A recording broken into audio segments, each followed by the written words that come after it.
Getting married or buying a home is a major turning point in one's life. It's supposed to be a joyous occasion and should change your life for the better. In my case, it was very different. I never dreamed something like that would happen to me. I'm Tracy, 35 years old. I started thinking about marrying my husband Steve about 2 years ago. We had been dating since high school. It was a tumultuous relationship of breaking up and getting back together. Before I knew it, I was already 33 years old. We had been together so long that we were like an old married couple. Although I didn't care much about marriage at that point, I felt dizzy to imagine starting a new relationship if we broke up. I was also afraid to miss the chance of getting married in the future. My parents were eager for me to marry Steve right away. I still contemplated and worried about losing my freedom though. I spanked Steve's butt and we finally got married the year before. We had already been living together, so the marriage didn't make a difference in our lifestyle. Only my parents seemed to be relieved that I got it done. They had been concerned and been asking me ever since my older sister got married. Are you on track? When will you get married? It seems that they were waiting for their grandchildren to come next. When I saw them talking excitedly about my marriage and grandchildren, I felt pleased to have made them happy. Steve, on the other hand, lost his father several years ago, so his mother, Penny, was his only family. She lived just a 5 minutes drive from our house, but I hardly ever saw her. The reason was simple. I didn't like her much. My parents were rather mild-mannered and soft-spoken. Penny was somewhat sarcastic and harsh. When I went to visit her in high school, she used to say things like, "You are here again?" Once I overheard her telling Steve, "You have bad taste in women." I was quite hurt back then, but it never occurred to me to break up with him just because his mother didn't like me.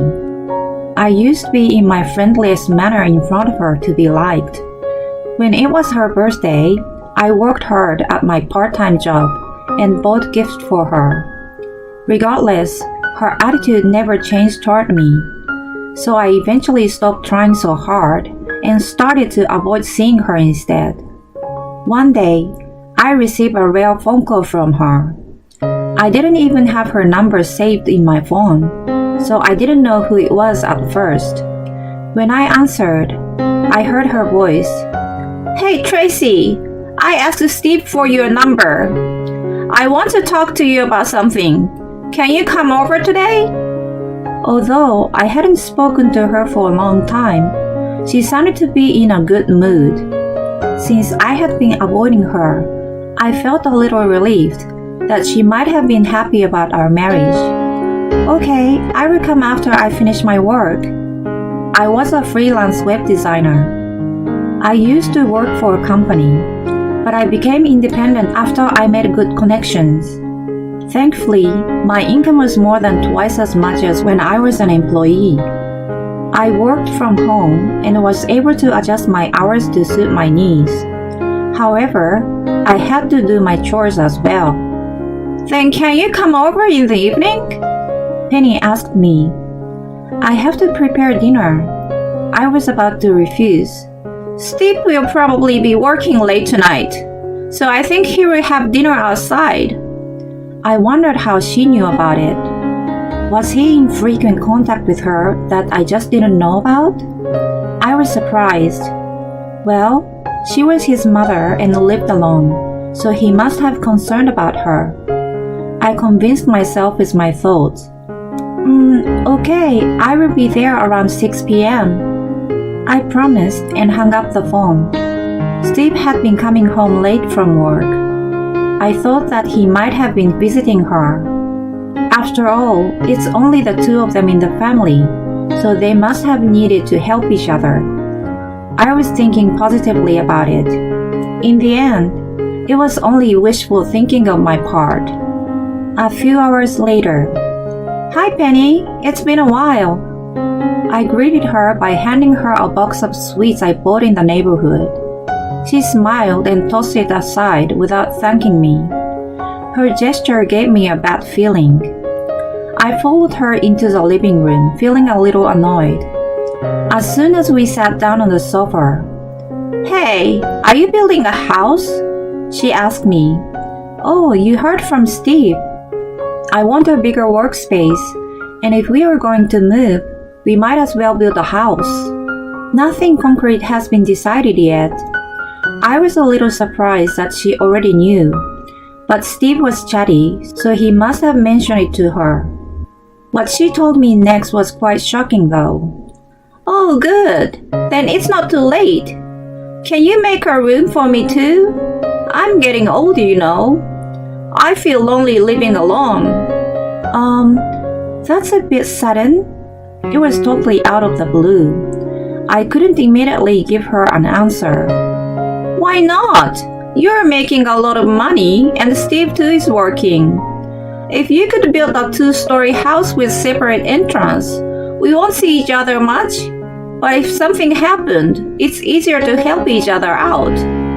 If you have a baby, I can babysit. You can continue working as usual." She had the point. If we did have a child in the future, it would have been nice to have someone to help me out. Then I would talk it over with Steve. "Oh, he always knows about it." About living together? I hadn't heard anything from him. "He has already given his approval. Besides, he says your savings will be enough to cover it." "What? No, he hasn't said anything to me. And why should we build a house with my saving? He has been working too." I couldn't help but raise my voice. I was flabbergasted by the unexpected turn of events and wondered how it came to be that way.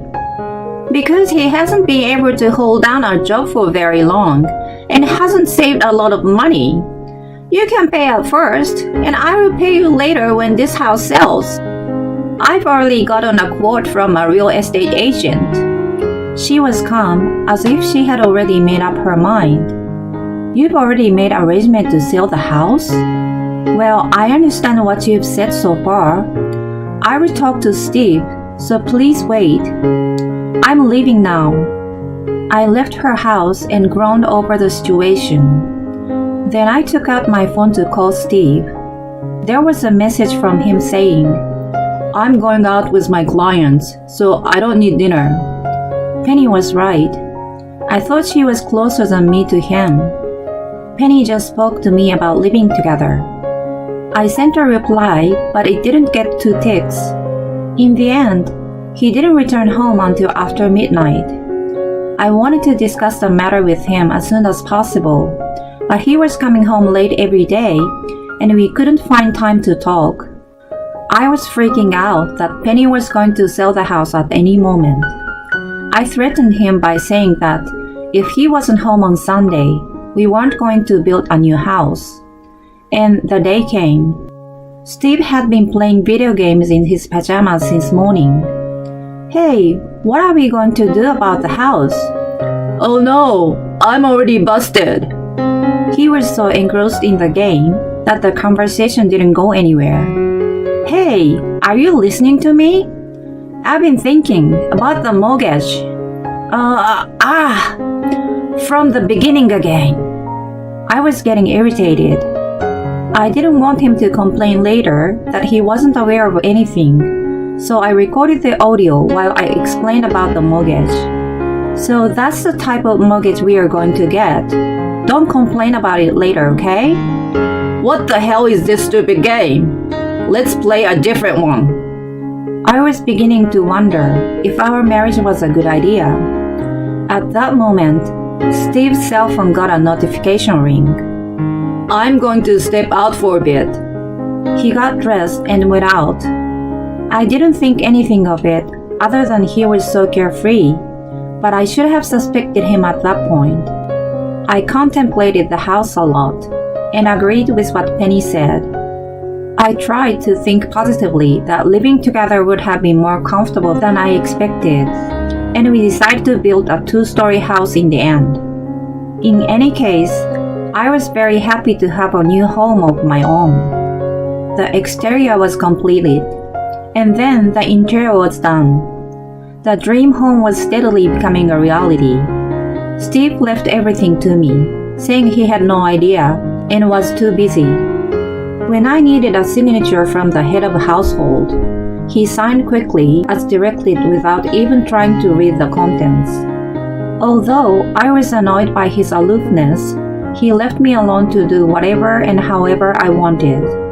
From the start of construction to the completion, everything went smoothly as I had imagined. Finally, the day of the handover arrived. On that day, Steve and Penny went to the real estate agency to get the new keys. I had to work, so I headed straight there after meeting with the client. When I arrived, they were already waiting in the front. Whoa, it's finally done! Our own home! My ideal house, amazing! I'm so happy! I ran up to them in excitement. It's true, it's a big, beautiful house. It's magnificent. I don't know how to thank you. Thank you for everything until now, Tracy. Penny happily mentioned. Until now? Do you mean the procedures? It was a lot of stress, but when I saw this house, all that was blown away. I exclaimed. Well, I'm sorry, but can you also blow away with the feelings? Excuse me? I just stood there not understanding what he meant. Hello? A woman came out of the car. She is the daughter of the president of my work. I want to marry her. Please divorce me. He said it like he was just canceling a date with me. I was at a loss for words when Penny spoke. So that's that. You're nothing compared to the boss' daughter. He's going to get a promotion in the company, so you should understand and back off. Oh, but the mortgage on the house is in your name, right? I will thank you for that. No way, you're kidding. So you knew it too, Penny? You two were in on it together. That's terrible. You've been home late. Was it because you were seeing this woman? How dare you? I was so confused by what was going on that I just blurted out whatever came to mind. The woman was outrageous too. It is what it is. I'm sorry. How could she take someone's husband and act nonchalantly? I thought someone would tell me it was a joke, but no one did. I eventually realized that everyone was dead serious, and my blood drained from my face. I was in tears of defeat, unable to step foot inside my new home, and left the place hearing their laughter. I spent 3 days and 3 nights crying, but my parents helped me regain my strength. I eventually went back to work and kept myself busy tackling the work that had piled up. Fortunately, I didn't have time to ponder about the calamity, but when it popped even a second into my mind, I felt great distress. I wasn't just going to cry myself to sleep. I didn't plan to forgive them so easily. Then I was offered a new project with the biggest paycheck ever. It was an opportunity for a fresh start. I fell behind Steve, who moved his stuff out first, but I moved into a beautiful luxury apartment. When my move was done and settled, I decided to start my revenge against him. Of course, I wanted to make Penny sorry too. A few days later, I met up with him at the coffee shop and told him that I wanted to settle everything and that I would sign the divorce papers. So, I want you to sign these divorce papers and also the property division and all that. Sign here and here. He signed as he was told without checking anything. When he was done, thank you. Please take care of the rest of the lawn, I cheerfully mentioned. What are you talking about? The mortgage on that house is in your name, right? He smirked. Don't you remember this? I played a recording of me suggesting to get a joint loan while he was playing a game. What's this? I don't remember it. What's a joint loan? Even if he didn't remember, it was clearly on the recording. Besides, You signed the papers yourself.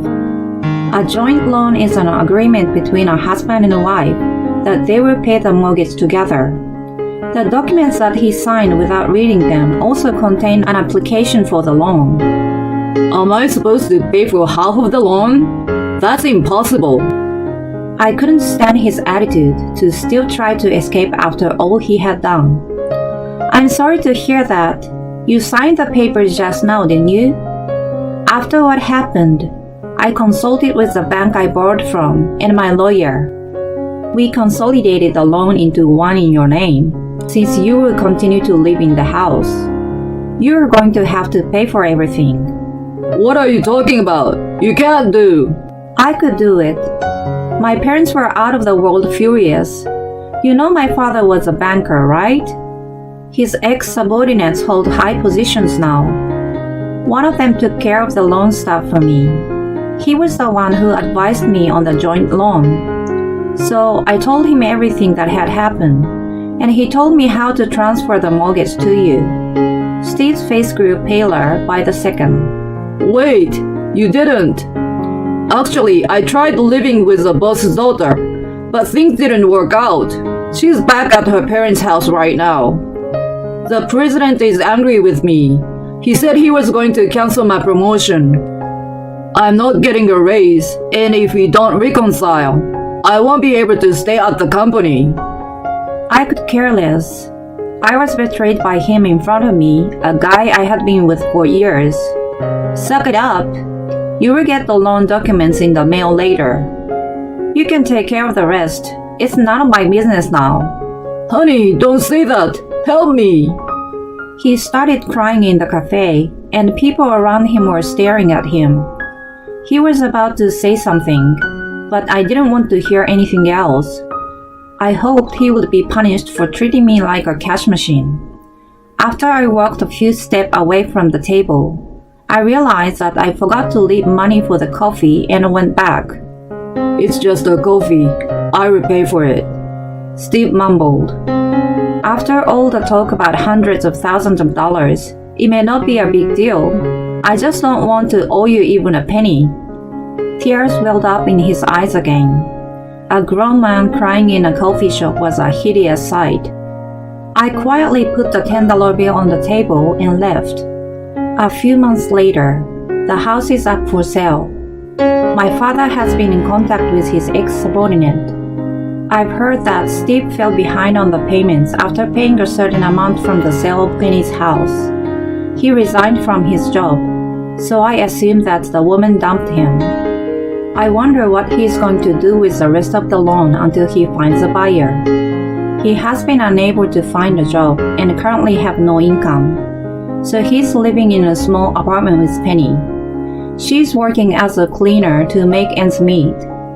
As for me, my work is going well, and I'm busy but fulfilled every day. I'm increasingly being entrusted with web designers for major companies. I recently worked on a corporate website. The irony was that it was a page for a major real estate company's family home campaign.